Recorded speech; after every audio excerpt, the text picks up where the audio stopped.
तुमतून गोपाल भालेराव कुरळ पुण्याला जाते, तिथून सल्ला घेते कायदा आंदोलन करावं. अबे भडव्या, तू आम्हाला सांगतो का? आम्ही इमानदारीने काम करणारे लोक आहोत. तुमच्यासारख्यांनी कितीही धमक्या दिल्या, कितीही शिवीगाळ केली, तुम्ही डगमगणार नाही. माझं आंदोलनाचा पवित्रा हा सुरूच राहणार आहे.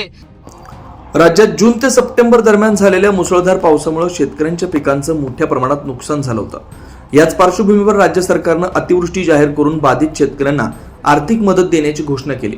मात्र शासनाच्या या घोषणेला अनेक महिने उलटूनही चांदूरबाजार तालुक्यातील 10,000च्या जवळपास शेतकऱ्यांना अद्यापही नुकसानीची भरपाई मिळाली नाही. ही अत्यंत धक्कादायक व संतापजनक बाब लोकविकास संघटनेच्या लक्षात येत त्यांनी अचलपूरचे आमदार प्रवीण तायडे यांच्या कार्यालयासमोर डफली बजाव आंदोलन केलं होतं. आता या आंदोलनानंतर आमदार प्रवीण तायडे यांनी लोकविकास संघटनेचे पदाधिकारी गोपाल भालेराव यांच्यावर असभ्य शब्दात टीका केली. सध्या हा व्हिडिओ सोशल मीडियावर चांगलाच व्हायरल होतोय. शेतकऱ्यांच्या प्रश्नावरून आंदोलन केल्यानं सत्ताधारी पक्षातील आमदारांनी अशा प्रकारे सत्तेची मस्ती दाखवणं सुरू केलं असल्याचा आरोप आता विरोधकांच्या वतीने केला जातोय. तुमतून गोपाल भालेराव कुरळ पुण्याला जाते, तिथून सल्ला घेते कायदा आंदोलन करावं.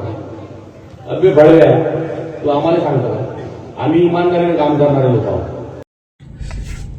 नमस्कार शेतकरी मित्रांनो, आपल्यासोबत संवाद साधण्याचा विषय आहे की कालपासून प्रसार माध्यम आणि सोशल मीडियावर एक व्हिडिओ व्हायरल होत आहे. अचलपूर मतदारसंघाचे आमदार प्रवीण तायडे यांनी एका सभेमध्ये माझ्यावर आरोप लावून मला अश्लील भाषेत शिवीगाळ करून माझा अपमान केलेला आहे. त्यामागचं कारण हे आहे की मागील 4-5 दिवसा अगोदर मी त्यांच्या कार्यालयासमोर आमच्या लोकविकास संघटनेच्या वतीने तालुक्यातील 11,000 शेतकऱ्यांना अतिवृष्टीची मदत मिळण्यासाठी आपण लक्ष द्यावं आणि त्यांचं लक्ष या प्रश्नाकडे वेधण्याकरता आम्ही त्यांच्या कार्यालयासमोर डफडी बजाव आंदोलन करून त्यांचं लक्ष वेधण्याचा प्रयत्न केला. परंतु त्यांनी या आंदोलनाचा धसका घेऊन या आंदोलनामुळे ते चिडल्यामुळे त्यांचं संतुलन बिघडलं आणि एका सभेमध्ये विद्यार्थ्यांसमोर त्यांनी मला अश्लील भाषेत शिवीगाळ केली, जीवे मारण्याची धमकी दिली.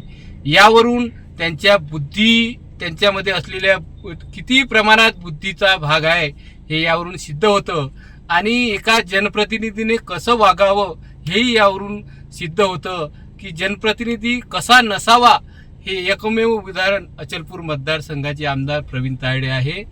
त्यांनी त्यांच्या भाषणामध्ये असाही आरोप लावला की मी कुरळ पूर्णा येथे जाऊन सन्माननीय बच्चूभाऊ कडू यांची सल्ला घेतो आणि त्यांच्या विरुद्ध आंदोलन कसं करायचं, काय करायचं, त्यांच्या मार्गदर्शनात मी आंदोलन करतो असं त्यांनी माझ्यावर आरोप लावला. सुपारी घेतो असं त्यांनी त्या व्हिडिओमध्ये सांगितलं. परंतु मला त्यांना आठवण करून द्यायची आहे की मागील 5 वर्षाचा इतिहास जर तुम्ही माझा पाहिला, सन्माननीय बच्चूभाऊ कडू हे या मतदारसंघाचे आमदार असताना आणि सत्तेमध्ये सहभागी असताना मी त्यांच्या विरोधातही आंदोलन केलं, त्यांच्यावर आरोप केले, टीका केली. परंतु यावेळी या आपण केलेल्या कृतीच्या वेळी सन्माननीय बच्चूभाऊ कडू यांची मला आठवण येते की त्यांच्या विरोधात मी एवढे आंदोलन करून सुद्धा त्यांनी शब्दाने मला दुखवलं नाही, माझ्यावर आरोप केले नाही किंवा शिवीगाळ केली नाही आणि उलट त्यांनी मला आंदोलनाद्वारे सहकार्य करून त्यांच्या परीने शासनाजवळून निधी आणून शेतकऱ्यांना दिलासा दिला ना का मला शिवीगाळ करून आपलं अपयश झाकण्याचा प्रयत्न केला. सन्माननीय प्रवीण तायडे त्यांचं अपयश झाकण्यासाठी मला शिवीगाळ करतायत, कारण त्यांच्याकडून राज्य सरकारकडून शेतकऱ्यांसाठी निधी आणणं होत नाही, ते अपयशी ठरले. त्यामुळे त्यांचं संतुलन बिघडलं आणि ते माझ्यावर उलटसुलट आरोप करतात, शिवीगाळ करतात. हे एका जनप्रतिनिधीचं लक्षण नसून त्यांनी आपली भाषा सुधारावी, अन्यथा या मतदारसंघातील जनता त्यांना दागा दाखवल्याशिवाय राहणार नाही.